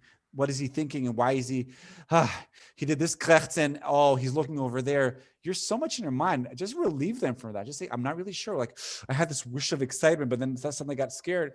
Like, for me, a lot of times, and I also do it here in the webinar, sometimes I say, I want to say something, and then I'll know if I feel it. Because sometimes you need to name it to tame it. So I'm inviting you to name it more and just see what that is. It might just be something, just whatever, or like a wave of feeling or fear, and it might be real, but like the only way you find out is talking about it. And it's a 2-for-1. And if you start practicing that, very quickly you will see whether this person you are dating can roll with you, can enjoy this kind of vulnerability. Or if they would judge you and they say, you're crazy, then you're okay. Then you say, fine. You're right. Bye-bye. Yeah. That's your right. Whatever you're right. But like, wouldn't you want to be with someone you can talk to yourself to? Wouldn't you want to be in a relationship with someone you can bring different parts of you, or you always need to be the strong macho man? The amount of couples I work with, there's a kind of implicit deal that the man cannot show pain or weakness. So they're bottling it up for years. He's got to be macho. Or the woman has to always be sweet and polite. But if she can't bring her aggression, apropos back to eating, if she can't bring her vitality, if her vitality threatens her man, and therefore she will always have to minimize her light next to him, then let's find that out now. Yeah. Because that's going to save you a lot of therapy, a lot of money later. Yeah. Here's a harder one, I think. And here's another question that came in earlier. How do you know when it's the right one, that you can say yes with full confidence without any doubt? There's no such thing. You will always have doubt. Yeah. Doubt is okay. Doubt is our friend. Doubt keeps us fresh. Critical thinking is our friend. There's nothing forever. Nothing is 100%. I think for me, let me just reflect on my own journey. I felt if I go through the 3 things, which is being playful, grow next to him, and be myself, I felt those early on. At a certain point, I knew that, I don't know, it just felt like it was more yeses than nos. And I was just like, I'm going to go for it. And the first thing, this was when I went to my theater group and I said I got engaged. A lot of them said to me, kol hakavod, which basically means it was more like, wow, good for you that you did that. And I didn't understand that why. And then I realized, because especially as you grow older, it's really an act of faith to say yes. It's a leap of faith, it's a leap of faith. And yes, it is a leap of faith with no guarantees, but that's also the excitement of it. So don't look for undoubting he is the one soulmate. Can I be myself? Is there play? Can I grow next to him? For now, is this where I'm feeling good? And yes. And the reason I love marriage, instead of not just saying, well, we're just dating or just living together, because it's a people growing mechanism. That commitment forces you to give it more, to work harder on it. Yeah. And I'm already letting you know, let me give you a spoiler alert. You will be married more than once. The question is, will it be with the same partner? So even whatever dance you have with this dance, whatever dynamic you have, that will change within a year, 3, 7. It's going to change. Hopefully with the same person, but it might not. So then don't go with, don't think that it's going to be one marriage for 60 years. I stopped measuring marriages by the amount of years they're together. I measured marriages by how many marriages the couple had. And me and Galit are starting our 3rd marriage, and we've been married for a decade. Okay. Wow. Hi, Rabbi Bernath. Can you please ask Dr. Romanelli my question? So I'm asking you the question. Please. I am a smart, pretty, and highly educated young woman, but can't seem to meet anyone. I'm starting to believe I will be alone forever. I don't understand why no one seems to realize or appreciate all I have to offer. I wish you'd open the microphone. I'd love to meet. Is this a chat or an email that we got? This is an email. If you're on, please open the mic, because I see we have like 30 minutes. If you want to do something different, you're welcome to open your camera and open the mic if that's you. But if it's not, I'll just say like this. First of all, I don't know. Like I feel like I'm missing the K, like to feel you and see you, to kind of know how to react. But my first reaction, because I've worked a lot with a lot of women like this that are sweet, open, sincere, and they feel like, so my biggest tip for you would be, you're probably not connected enough to your shadow. You're not connected to all the not nice, not cute, not pretty, not altruistic, not sneers, like all those parts, you're not bringing enough. And therefore, because you're bringing such a sweet, holier than thou kind of gummy smile, you're going to be attracting either gummy smiles back, or people that are looking to what's behind the smiles, like people you'll feel like really aggressive. And I'll just go back to that example, because the single woman working, because she's so not connected to her aggression, she experiences a lot of the men as being aggressive. But we have a saying in Hebrew, haposel bemumo posel. When you disqualify someone, you're disqualifying something that you have. So the more you own your shadow, like if you don't own your aggression, you're going to meet a lot of aggressive people. Right? Yeah, that makes sense. Yeah. Here's another one. I'm a mother. So wait, so message to that woman: don't give up, but start working on the other aspects of you. Sorry, go on. Yeah. I think that's a great. Don't give up. If you say there's no one out there for you, you are right. We are all self-fulfilling prophets. That's a really good one. Yeah. I'm a mother from the religious community. My child is in shidduchim. That term shidduchim. I want to know if you and Dr. Romanelli have suggestions on how a parent should guide their child in the shidduch process. What should you do if your child is too stressed, and if he or she is putting too much into finding a perfect match based on his or her core points, and does not let him or herself bring feeling into the dating? All right, I have a really good answer. You want to go first? First of all, I think it's a really great question, because it's different than maybe secular dating. In the religious world, parents do get involved, especially when they're younger. And so I think it's a really great question, and something we've never addressed before in this forum. So let's go. I have a great answer. I don't know if it's going to be culturally appropriate. The best gift you can give your kids is a happy marriage, right? A happy relationship. The best advice you can give your kid is to open the curtain behind your own marriage. Open the curtain to your own marriage. Wow, let them see. Difficult. I know. Let them see the good. Share with them in what's appropriate for you, the challenges. For instance, I make it a point to tell my kids, also I'm a couple therapist, right? So I'll say to them, it's not easy being in a relationship. And they see that we fight, we see that we make up. I think for a lot of parents, I don't know, like you'll do the cultural appropriation. We wanted to show them we're all a unified front. We're always happy. We have no fights. We're like a poster. We're like the Hallmark poster of marriage. That's not a realistic expectation. No wonder our kids can't find anyone, because they want to be like, I want a perfect marriage like my parents. Here's a news flash. Your parents' marriage was never perfect, and it's still not perfect. You want to help your son? Open up the curtain. Let him see the realities, the pimples, the blush, like all the wrinkles. Show them the reality. Now he's big enough. Maybe when he was 10, you were scared to show that. Fine. Yeah. Now he's a big boy and he's going to get onto his own marriage and needs to know the truth. And if he thinks that marriages are simple and perfect, he is not prepared for marriage. Yeah. And the biggest sentence that my mother-in-law says, twice divorced, her parents made it look too easy. If it looks too easy, they're not going to work so hard. And the second we have a rupture, like, well, that's not like my parents. So stop giving them advice. Stop giving them advice. Model and show them what's the reality of. And by the way, you know what? And you know what? Also, use that as an impetus to work on your own marriage. And if you're not happy with your marriage, then use this and role model to your child that it's never too late to change. It's never too late for that second or third marriage. And I also say this to a lot of religious couples because this is something that's very common in the religious community. And that is, if you fight in front of your kids, which some couples do, not all, but if you fight in front of your kids, then you definitely need to show love in front of your kids also. Yes. Don't hide. If you do one, don't hide the other. Right.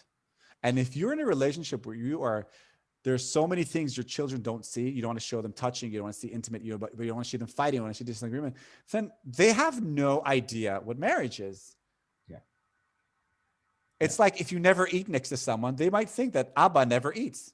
Right. And they're going to look for a man who never eats. Yeah, that's exactly the point. You want to model how a human looks like. It.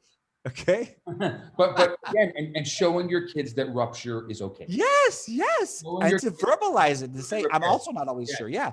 I am sometimes scared, or there's, like Galit's very vocal about her, that I'm not so clean and organized.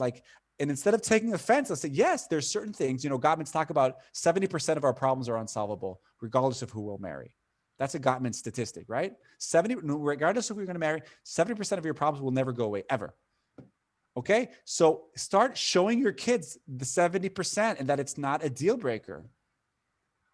Yeah, I'm going to do one last question from this list. There's so many more, but I just picked one more because then I want to open it up. I want to change a little bit of something else for the last half hour of our program. The last question is, I am attractive and secure and happy. For some reason, I cannot seem to attract a healthy relationship. Yeah. I attract narcissistic and selfish individuals. What do I do? Okay. You are not owning your shtick enough. Because you're going in all altruistic and all benevolent than everybody else. For he who holds a hammer, the whole world is a nail. Abraham Maslow, okay? If you're attracting the same narcissist, that means you are not owning your own narcissism. You're not having a healthy sense of ego. And yes, that is where you need to grow. Because what you're basically saying, they're so narcissist, I'm not. No, you also are. And you know what? You need that. Now, I know I want to own my shtick again. It's harder for women to come on big and strong on dates. I get it. We had that last time around as well. But if you don't do the work, you are only going to attract narcissists because you are not, something in you is not owning that part of yourself. Yeah. Yeah, it's amazing. Amazing. Okay, so for the last half hour of our program, I want to invite people to unmute themselves and to allow this play date to happen, get involved, become part of our play date. Here is what I'm going to tell you. For the recording, I'm going to keep the recording going, but I will not show your face. That'll be so that way we'll only hear your voice. People will still just see Assael and I. We'll only hear your voice. That way I'll give you the ability to, yes, people here on the call can see you, but people in the public won't be able to see you if they were watching this recording later. Will I be able to see him or her? Yes. Now? You can see them now anytime you want. If you just show if you just so. But my request to you is, if you decide to unmute yourself, you can raise your hand or you can unmute yourself so that we don't do it. But keep your questions pointed. So less than 30 seconds. So that way we can get through at least 10 or 15 people. You're living in a film, as we say in Hebrew, if you think it's going to be 30 seconds. Right. So I'm just see people unmuting. If you unmute, I'm just going to go in order. So let's go, Francesca. Hi, thank you. I'm so happy to be here. My question is, there's so much information that I'm taking in and absorbing, and I decided to use this time, especially during the pandemic, to kind of practice, especially who I am and what I'm all about, because I'm a very strong woman, and I've always downplayed it because it's not considered feminine. But at what point will I will I come to a point where I will really feel like, okay, I'm ready to try this out? You know what I'm saying? Where I don't know if that makes sense, but Yes, Francesca, if you keep, the more you'll feel comfortable in the fact that you're big. Yeah. I also find that I don't know, I'm just going to say this. I find that also big women that are tall or broad, also have this issue of trying to minimize themselves. The second you can own your size, that's another episode I'll send you. If you come in and you feel comfortable in your own skin, then you will find, wait, I lost you for a second. Because other people open their mic. Okay, so I'm going to the gallery with you. So Francesca, the more you'll feel comfortable and confident, and also know where you are small and not just big. Do you understand what I'm saying? You need the whole package. It's not like I am strong, I am a powerful woman. No, it's also okay. I got this. By the way, I have this kind of shtick. I have this annoying. Like the second you're more and more comfortable in your skin, then I feel like you will be attracting to your life people that can roll with it. I feel like for a lot of women, though, they lose faith because they keep getting this message from a young age, especially if you're too loud, too tall, too pretty, or too confident. You're too much. You're too much. You're too much. It's like dripping, dripping, dripping, dripping, dripping. Tone it down, tone it down, tone it down, tone it down. And that's a tragedy. But I want to guarantee that there are men out there. And even if these men, are initially threatened, you will find somebody who'll be like, what? But they'll be like, nice. Okay. And you might have to go above your own age because men are more immature. Okay. True. Thank you. Oh, thanks. Thank you. Let's go to Martina. Hi. So I put this in the chat. So it's happened to me several times where someone accepts me, has a match. I talk to them once, twice, and then all of a sudden, mysteriously, and it's happened several times, different people, I start getting texts demanding for additional pictures. And I just find that, and I'm actually quite confident in my looks, but I find it rather rude and offensive. And then I end up just terminating, I guess, the match or whatever. Terminating. Yeah. I'm terminating the date. I mean, recently kind of got confrontation with a person was like, no, I like you, but the person would not stop requesting more and more pictures. Okay, here's my solution. Other females experience this because I've talked to my friends and I've heard horrific stuff. Like they're talking to someone on Zoom and the male's demanding for them to get up and walk so they can analyze their bodies. And I'm like, what? Just close it. And I don't know, but am I overreacting? Like, I don't know. So I want to give you a different answer. I don't know. I mean, before you start, Assael, a lot of the women on this call here, I'm just watching the screens. They're all leaning forward. So this obviously is a very common issue. That's so, I'm smiling because on one hand it's ridiculous, on the other hand I can understand it. So as a young man, but here's what I want to say to you. I'm going back to play versus game. I want to give you homework. You create a book of 5, 6, however many pictures you want. And you can just send that right off the bat and say, these are the pictures. These are the only pictures you will get. Anything else, you're going to have to meet me, or make it a little bit into more of a playful thing. And you choose which pictures you want. Make sure that not all of them are amazing Photoshop pictures of yourself. Realistic pictures of who you are, and not from like 10 years ago at your best friend's wedding when everything was like perfect, because that's also not realistic. Right. And then I would keep it as a game. Like I would be playful with that. And for every picture he wants, he needs to send you 3 pictures. I'm happy to send you more, but 3 pictures. I want one for bird's eye view, one's from ant. Like, turn that into a play. Don't take it so seriously. Remember, insult is the highest form of blocking. The second you're insulted, you're casting him as the persecutor and you are the victim. And Marty, you don't seem to me like somebody who's a victim.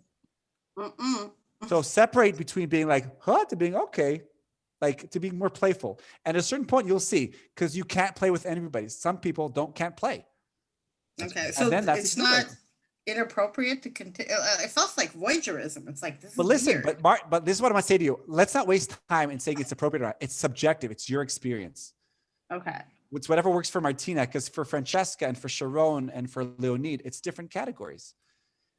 So I think I get this all the time. Is this normal? I get this like, are we having enough sex? Is this normal for couples? Are we talking enough? There is no normal. We're all messed up. We're all screwed up, including me. We're all screwed up. The question is subjectively, do I feel comfortable with 5 pictures, 10 pictures? for some people be like, yeah, I get that. So instead of being like, I can't believe you want to say, okay, here's the 7 pictures. Okay. Or even more, have him 3 pictures for, like, turn that into a game. See what happens. I want to see 7 pictures of him. I don't know. Anyways, yeah. Let's go to Barb. Barbara. Who's Barb? Hi. Hey, Barb. It just seems to me that, well, first of all, what work do I have to do on myself if I'm attracting narcissists? And it seems to me that the older and the uglier the man is, the younger and more beautiful the woman they want. Like you get this guy and he looks like a turtle, but he's really, I don't know, picky. And I'm getting old. I'm getting too old for men now, it seems. Yeah. I've got guys who are 65 and they're looking for 30-year-olds, and that's not realistic. Well, unfortunately, it is realistic for a lot of them. But for those who finally realize that it's not realistic, then that's when they're going to start compromising and starting going up in the ages. But there's 2 different discussions here. One is about men, older men looking for younger women, and the other one is you attracting narcissists. Mm-hmm. And I'm going back to that woman who said about the narcissists. Like, there's probably a part of you as well. Because listen, you have 2 ways how to see this. Either you didn't find the right person, which means you're okay and they're bad, and then go date other men.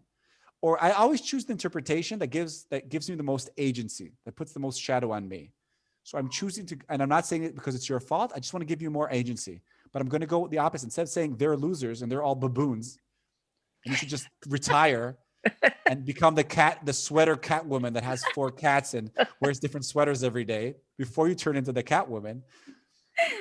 You just think that there's a part of me that I'm not owning.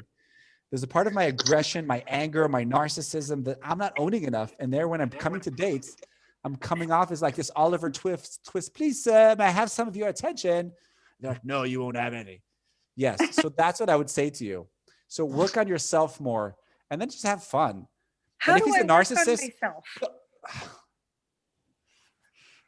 That's a huge question. You start finding someone who's a change friend, a change agent, who will block your exits because you're super sweet and will dig behind you and help you see all those other parts that are not so sweet about Barb. And then you will have this experience of being vulnerable and being seen not in your best light and still being loved. And that will slowly rewire your brain to realize, wow, I can be really loved also when I'm not sweet, also when I'm not quiet, also when I'm angry or when I'm sexual or when I'm horny or when I'm aggressive. That's how you do it. Okay, I will try. I mean, it's not easier said than done, but like that is the process. That is the process. Find somebody who respects you, but's not scared of you and wants more from you. Find a person like that. Thank you. Start working with them. Thank you. I want to just add something about this issue of older men and younger women. Yeah. I have a rule that I don't set any. There cannot be more than 10 years difference. I will not set up someone. So if a 60-year-old comes and says they want a 30-year-old, don't talk to me. Go somewhere else. So so this last week, this guy is like, he's so upset at me that I set him up. He's 60 years old. I set him up with someone 53. I said, that's what I do within 10 years. That's my rule. I'm very clear about it from the onset. So he's very upset. So I said, I'm really sorry. He said, well, in my community, the rabbis allow it. So I said, I'm very happy. So tell the rabbis in your community to set you up. That's it. So he has this rabbi call me. So this rabbi calls me, well, starts going on. I said, don't call me. Go out there and find a young woman for him. I'm sure it'll work out so well for you. I'm sure you're really good at it. What are you bothering me for? If you want to do it, go do it. I have a rule, and that rule comes from the Rebbe. The Rebbe said that you should not be setting up more than 10 years apart, and I am very clear about that rule. And I think and I don't change that. Can I just add to that? I see a lot of couples. The second I have a 24-year-old dating a 42-year-old. And it's just, when it's more than a decade, I mean, I've never done the decade rule. They want different things in their life. The chances of them being on the same page are so small, it's almost doomed for failure. And of course you want a younger model, but she's going to want to have kids in a year or two. And you already have 18, your kids are 20 years old. You want to have a baby, like a lot of that.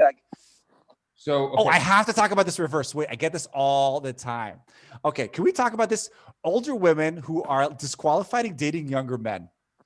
I want to talk about this for a second. So I know there's like this fetish of like 20-year-olds wanting to date 60-year-olds. I get that. That's a bit weird and creepy. I get it. But if a man is like a decade younger than you, then let's stop the hypocrisy and the double standard. Go out on a date with him. He's not weird. Just like it's not weird if a man wants to date it. Like I always say that if you flip the gender, would that be weird? If a 35-year-old called you and you're 45, if it was opposite, would that be weird? You'd say no. So don't do that double standard. And then you wonder why men are not changing because we're also locking them in standards. Yes, if there's a younger man who actually wants to talk to you, is interested in you, enjoy it. Enjoy it. Grab them. There are not a lot of those. They're actually rare. They're a rare species. It's okay. Ew. Even in general, it's okay for But the but man the doesn't have to be older than the woman. Okay, let me, Michal's been waiting a while. Let's go to Michal. Do it. Okay. So I have to say, I definitely have some younger men that sometimes approach me and stuff. And of course it's flattering. And for an older, for someone that is older, that all of a sudden someone in his 20 or 30, all of a sudden want to date me. But the question, how serious it can be. What's the That- age gap? Like how old? Can I ask how old you are? I mean, Is that there's okay? one guy that kind of keep calling me, that I met him through JRED, and he's 28 or 29. I just turned 50. I maybe look younger, but I still turned 50. So I mean, it's almost half of my age. I probably can be his mom. Well, 25 years, that's So, a I lot. think- A lot. What? A lot. That's Yeah. a lot. Like if I flip the gender, Michal, flip the gender, and if I told you about a man and a woman and those flip it, would that fly for you? How do you flip again? If I'd say a 50-year-old man and a 28-year-old woman, how would you react to that? Oh yeah, that also sounds bad. I think that should be your measurement. But then again, like, listen, miracles can happen. You never know. But overall, I agree. If it's 25 years, that's a big difference. Too Yeah. big. Too big. Yeah. Sure, Plus, for he's sure. gonna, yeah. But okay, so how much we can go low? I mean, is 10 years? It's still a lot, no? The rabbi says 10 years. Listen, I'm never usually I'm not in the matchmaking business, but 10 years sounds like you could be more or less in the stage. I just follow, I mean, that was the Rebbe's rule, so I just go with that. But the rest I can tell you from my experience, that is correct. That is I mean, I think 10 years is a lot already. I generally go within 10 years. 10 years would be, there would have to be a really good reason why I would go for that many years, but 6, 7 is already, a lot. I generally try to stay within 5. Yeah, but what I remember is the Rebbe said that 10 years for men, that the woman is younger 10 years, and for women can be 3 years older than the men. I think that's what it's. Okay, I never heard that, but I'll look into that. That's very interesting. Thank you. But I want to say something about that. I do think that sometimes I do look younger, and someone that is my age sometimes or older, they look way. And I mean, of course, it's not always the outside, but it's the outside come with the way that they live, the way that they're functioning, what they want to do in their life. It just goes together. Can it also be about the outside, not just about the outside? Again? Can it also be about the outside? The outside looks, not just about the outside looks, because I know that it's very common on the dating sites to start with a picture. I hate it. I wish it wasn't that way. But can it also be looks, but not only about looks, but also about other elements? I mean, I can't imagine that's the only thing that's important in someone's life. I hope. No, not at all. But I want to say actually, okay, sorry. I want to answer Michal, but then I actually want to take with what you said now. So basically, Michal, I'd say like this, flip the genders. If the age gap works, because why have a double standard? Why for women 3? I mean, I don't want to go against what the Rebbe said. I don't know. I never heard that before, but that's interesting. No, but I'm just saying like, yeah, if it's 10 years and it makes sense for you, I think also the older we get, the 10 years are less dramatic. Like 16 to 26 is 26 to 36, but like 56 to 66, it's less. The older we get, the more it is. But I wanted to say something about what you said, Yisroel, which I just forgot. Can you just repeat what you just said? I wanted to say something about that. What did you just say? I'm not sure. What did I just say? What did Rabbi Bernath just say? I wanted to say something about that. Has anybody been listening to this? Also, I said, Yeah, he said Oh, that external look. should be Yeah. important, but it shouldn't Okay. be the only thing. So Something I like that. volunteered to be a therapist on this project called, you have this in North America, Marriage at First Sight, right? So some people started this pro bono called Relationship at First Sight, which was the more religious, less hardcore, basically matching two people who've never met. And I volunteered to be one of the therapists. And for me, it was an experiment to see, can we blind date two people and force them to date for 6 weeks? Okay. And what I knew, and out of the 6, there were 12 couples, 12 of them didn't last through the 3 weeks. And I learned something interesting about that is because it goes back to the picture. I do believe that something about seeing eyes can help you feel that that initial thing. I don't think we need to be completely blind. I think it's fine to have a visual. I think it's legit. I think it's really legit. It just, like what you said, it can't be the only thing, but let's not pretend that love is completely blind. I'm not saying not to do it. I just don't want it to be the first thing. I agree with you. I just wanted to share that experience I had because I was really curious. Can I teach a couple to work together even if they've never chose each other? Yeah. No, but I definitely think physical attraction is important, and I'm not putting it aside. I just don't want it to be the one. I agree with you. Okay, Anna was waiting. Anna, you can unmute yourself. Oh, Anna, you have someone there. Hello. Hi. Hey, that is Mia. Hi. Say hi. Yeah, sometimes she can play by herself, but sometimes she really just comes and needs a cuddle. Okay. So yeah, I have a bit of an unusual situation. First of all, I really want to thank you, Rabbi, was it Assael Romanelli? Yeah, sorry. No, I really enjoy listening to you, and I'm kind of like agree with almost everything you're saying. It's just that my situation is a bit unusual, and I wanted some advice. Okay. So I'm in my late 40s, and I'm a single mom. I'm a rather solo mom by choice. I have this 2-year-old toddler, and I decided to become a solo mom by choice because I really struggled to find someone who I can create a family with.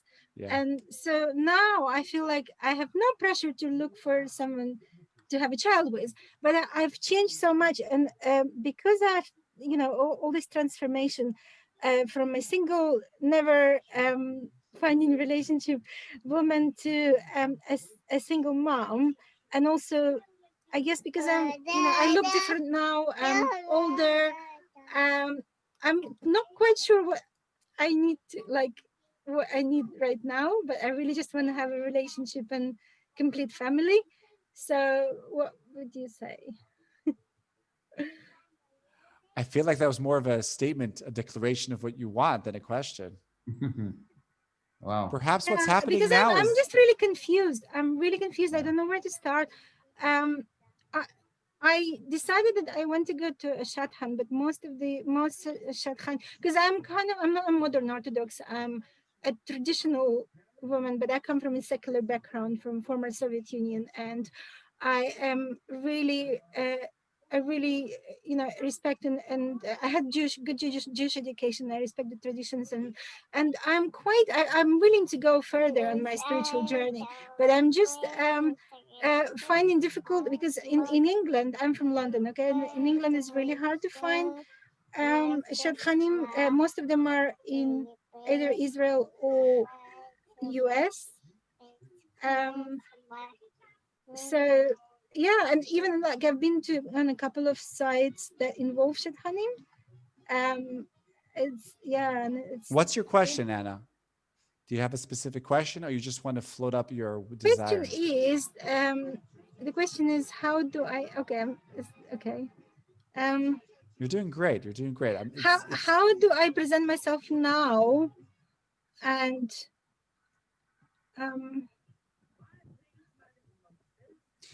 like how do I find who is the right person for me, and how do I? My name is Anna. I have a lovely 2-year-old. Her name is Mia. She likes to eat carrots at 10 o'clock on a Sunday. I'm looking for somebody who, when he reads this, thinks this is actually interesting and desirable. I love watching Frozen, but I'm not just a mother. I'm also a passionate cyclist, or I love drawing. And I love peanut butter without the jelly. That's very American, actually. Well, But Sorry. you know what? That's my Okay, there background. is this thing. Okay, there is the reason I brought up the level of observancy and religion to it, because when I tried to complete my profile on one of the sites, I think it was I Saw You at Sinai. Actually, when I put, I know it's kind of like 10 years ago, it would just be impossible to assume that if a woman is not married, why would she have a child, right? But I tried to put my status as a single, and then when I put a woman, it actually wouldn't let me. It wouldn't let me. So when I put that I have a child, it wouldn't let me say that I'm single. You know, so that was really like tricky situation as well. Yeah. We're gonna actually I'll take it away. We're gonna have a session in the next couple of weeks that I'll let you know about with the founder and director of Saw You at Sinai, and Wow. we're gonna be talking about a lot of these types of issues. And you can bring up this question to him and see what he says, because there's a lot of people that have had a lot of questions about some of these religious or modern Orthodox online dating sites, and I want to give them an opportunity to be able to speak to them in person. So we're going to be doing a session in the next couple of weeks. That's a great talk. Yeah. Yeah. Okay. All right. Thank you so much, Anna. Thank you. Thank you. All right, Yisroel, we have 4 minutes. You want to? I want to just, someone asked a really good question that I think it could be, Dana, you want to ask the question in person, please? Okay, sure, I'll try. Okay, so basically, I remember a long time ago you said, you know, if a woman has a bad relationship with her mom, that it's like just be careful, like it's a red flag. And you're right, it can be, because it definitely can be. Who said that? I said that. I said. All right, I'll answer that in a second. Okay, go on.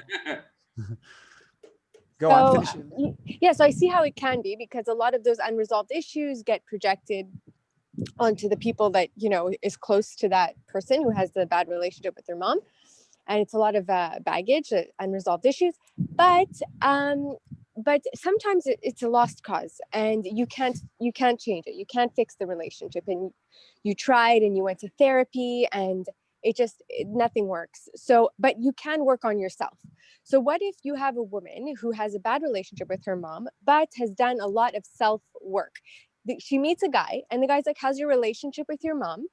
And she says, well, yeah, we have a good relationship. You know, we don't argue. We're not very close, but she's doing well. We speak some, you know, and the truth is, the woman does speak with her mom occasionally and has peaceful conversations, because they don't go very deep, and they leave it at that, and that's where it ends. So is it still a red flag? Well, I'm assuming we all have complicated relationships with our mother. That's not a red flag. What? No, that's just you and me. That's it. I'm joking. My mom isn't even on this call. I mean, you know that Freud said that if there'd be no mothers, there'd be no psychoanalysis. Like, it's the most complicated relationship of all. So for me, nothing's a red flag. I mean, each one of us has red flags. I mean, that's not, again, for me, I don't know what Assael would answer for that, but for me, I wouldn't beware. I mean, obviously you want to beware. There's a lot of things you want to beware, but like, if the woman doesn't have a good relationship with her mom, she can also, and what if she has a better relationship with her dad or with her siblings? I mean, I don't think that would be the measurement. I think that you don't know what kind of husband or wife someone's going to be, but you do know how they're going to be with the person they have to be around. And their friends are not, what I was comparing it to, are they a good friend, or are they a good child, or are they a good sibling? And that is that we get an iota of an idea of how they're going to be in a long-term relationship by how they are with the people they have to be around, like their family. But the difference is, and I like this idea on paper, but if I bring it to the clinic, oftentimes the problematic relationship is not just because that person is not mature enough. Right. He can have a psychotic mind. And I'm not even going to psychosis or bipolar. It could just be a very rigid, a Holocaust survivor mom, or a mom that grew up with the Holocaust survivors and is rigid and does not know how to express love. So I think I like the idea of it. I think that needs to be a bit more. I think I was saying that for an individual more than looking at the other, where maybe that could be a good impetus for you to think about what things that you want to grow and change. If you don't have a good relationship with your mom, maybe this is something you have to work on in your own work. Well, I want to say this. I'm more and more doing in my therapies with single people, men and women, sessions with their parents. You want to work on intimacy? Bring one of your, if their parents are still alive, bring them into therapy. Do family therapy with your parents in your 30s and your 40s. I'm doing now family therapy with my parents. I'm 42. My parents are 80 years old. We're doing it on Zoom, and I am experiencing a huge growth personally, my parenting and my relationship. Like, yes, that's a wonderful opportunity. In general, if you're in any therapeutic context, start dragging in your parents on Zoom, start doing work there. Because I just want to say one thing. We spoke earlier about differentiation, right? Differentiation, my ability to be myself and also to be big. Murray Bowen, who coined that phrase, the way he would work with people, he'd wait for Christmas, Hanukkah, and then when they go to visit their parents, that's when they would do the work. You raise differentiation with your parents, siblings, partners, and kids.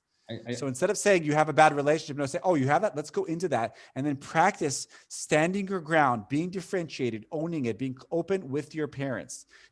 Even if you don't change them, that is your gym. And when you come on that date, you've done work and you can own your shtick. The three things: own your shtick, let it land, say the thing. And I'll send you videos on that too. One of the things that I really enjoy about sharing this space with you is that everything you say, you do. And that is an incredible, authentic value of yours. And I really like that. I've been looking for someone for years to be able to share a space like this with.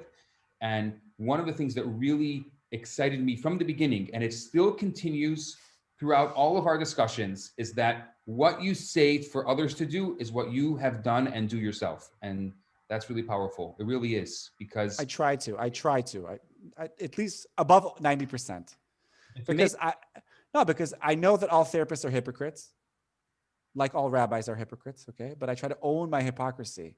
And the way I do it is I say the thing. I don't pretend to be someone I'm not. And that relieves me from the pressure of feeling like I need to have an answer to every single one of your questions. It's really an amazing value. I think the more differentiated we can be, or if you want to use the word authentic, the more authentic we can be with ourselves, the better people we're going to be. So many people start off their relationships based on lies. Yeah. Based on, they show a part of themselves, like you said, with all the makeup, with everything. They show a perfect version of themselves that they can never keep up. And they wonder why their relationships wither away. Because you started off in a place that you can never keep up with. But even more than that, when are you going to be yourself? After everybody goes to sleep, when you're only with yourself, like at the end of the day, you have one life to live. You want to be as much as yourself as possible. I call this being in your relationship. You want to share, especially, but just in general, you want to be in your relational pajamas all day. Yes. Relational pajamas. Be yourself. With your spouse, at least. Forget about anywhere else, but at least with your spouse, you should be.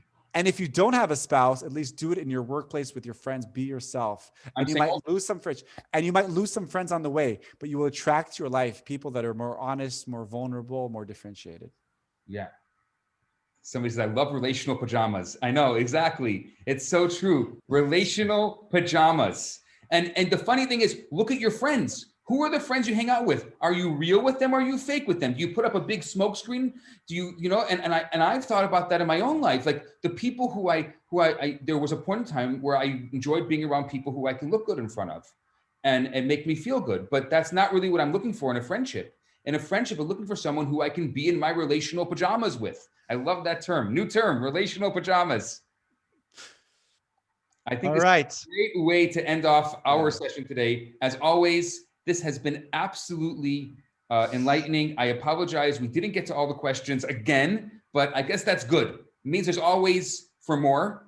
And thank you all of you who have stayed with us for these 2 hours. I hope that most of all, listening to it is not as important as you leaving this session and doing it. Yes. One thing. If you just take one thing that we spoke about today and do it, it was worth our 2 hours to be able to sit here and allow you in on our little play date here. So you guys are awesome. Thank you so much.